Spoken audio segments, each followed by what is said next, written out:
So, isang mapagpalang umaga po sa ating lahat. Muli ako si Mia Tisbushan and welcome to our daily devotion with Pastor Russell Ocampo.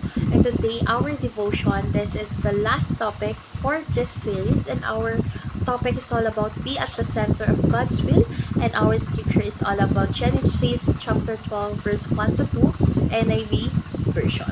So the Lord has said to Abraham, "Go from your country, your people, and your father's household to the land I will show you. I will make you into a great nation, and I will bless you. I will make your name great, and you will be blessed." So, tungkol saan nga ba itong verse na ito? So, itong verse na ito ay tungkol sa pagtawag ng Diyos kay Abraham na iwanan ng kanyang bansa, pamilya at komportableng buhay upang sumunod sa isang hindi pa niya alam na lugar. Kahit hindi alam ni Abraham ang eksaktong plano ng Diyos, tinawag siya upang sumunod ng may pananampalataya. So, yung pangakong pagpapala ng Diyos ay nakasalalay sa kanyang pagsunod na nagpapakita na ang pagsunod sa kalooban ng Diyos ay nagbibigay daan upang matamasa ang kanyang mga pagpapala at biyaya.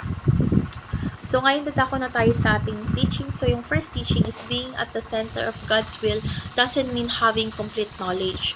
So, yung pagiging nasa gitna ng kalooban ng Diyos ay hindi nangangahulugang alam natin ang lahat ng detalye ng kanyang plano. So, tulad ni Abraham, minsan ay tinatawag tayo ng Diyos na maglakbay sa hindi pamilyar na mga daan, nang hindi lubos na nauunawaan yung kahihitnatnan. Bagamat limitado ang ating kaalaman, ang Diyos ay may lubos na kaalaman sa bawat aspeto ng ating buhay at kanyang kalooban. So, second is being at the center of God's will requires faithful obedience. So, yung pagsunod kay Abraham ay isang halimbawa ng pagpapakumbabang pagsunod sa kalooban ng Diyos. So, sa kabila ng kawalan ng kompletong kaalaman is pinili niyang magtiwala at sumunod. So, yung pagiging nasa gitna ng kalooban ng Diyos is nangangailangan ng pagsunod at pananalig sa Kanya. So, yung ating pananampalataya at pagsunod ay nagpapakita ng ating pagtitiwala sa Diyos na Siya ang magdadala sa atin sa tamang direksyon.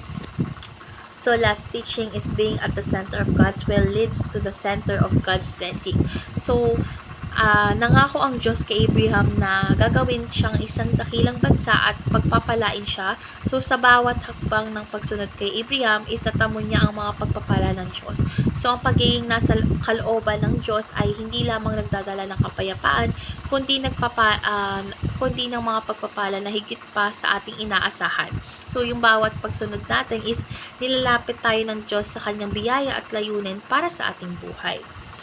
So, ngayon, dadako na tayo sa ating application. So, yung first application is navigate the unknown with full trust in God. So, dapat sa bawat hakbang na ating buhay, lalo na sa mga panahon ng kawalang katiyakan, is tinatawag tayo ng Diyos na magtiwala. Hindi natin kailangang malaman ang bawat detalye upang magpatuloy.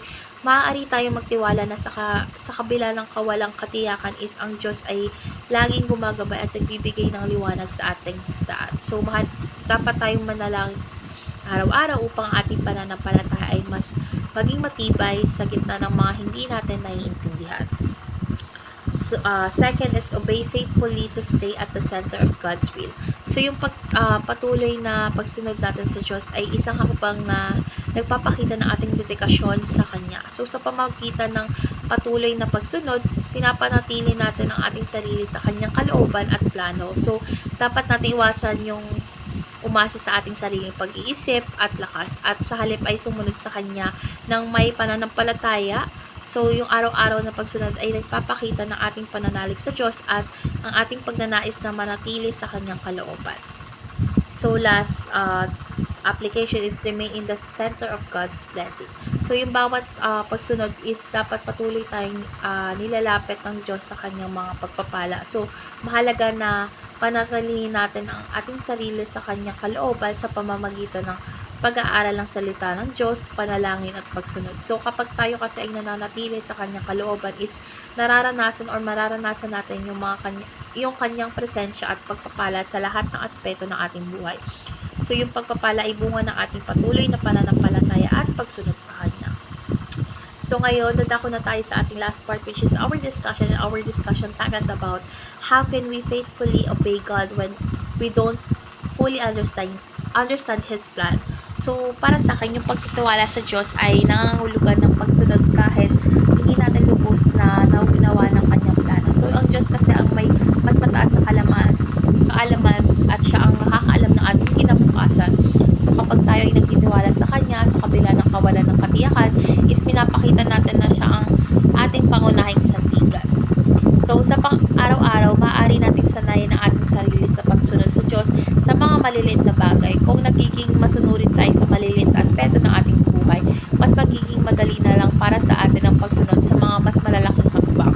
So yung patuloy na pananampalataya at panalangin ay nagbibigay ng lakas upang magtiwala at sumunod sa Diyos kahit sa mga panahong tila mahirap unawain ng kanyang kalooban. So syempre yung bawat hakbang ng pagsunod natin sa Diyos ay nagtuturo sa atin ng kababaang loob at pagtitiwala. So kapag kinikilala natin na hindi natin kayang intindihan ng lahat, mas nagiging bukas tayo sa kanyang kalooban. So yung sa pagsunod kasi is natututo tayo maghintay sa kanyang oras at makita ang mga pagpapalang dala ng kanyang plano. So ngayon magpipray na po tayo. Panginoon, salamat sa iyong walang hanggang karunungan at pagmamahal sa akin. Sa kabila ng mga bagay na hindi ko naunawaan, tulungan mo akong sumunod ng buong puso sa iyong kalooban. Gabayan mo ako sa aking bawat akbang at bigyan mo ako ng pananampalatayang magtiwala sa iyo. Naway laging akong manatili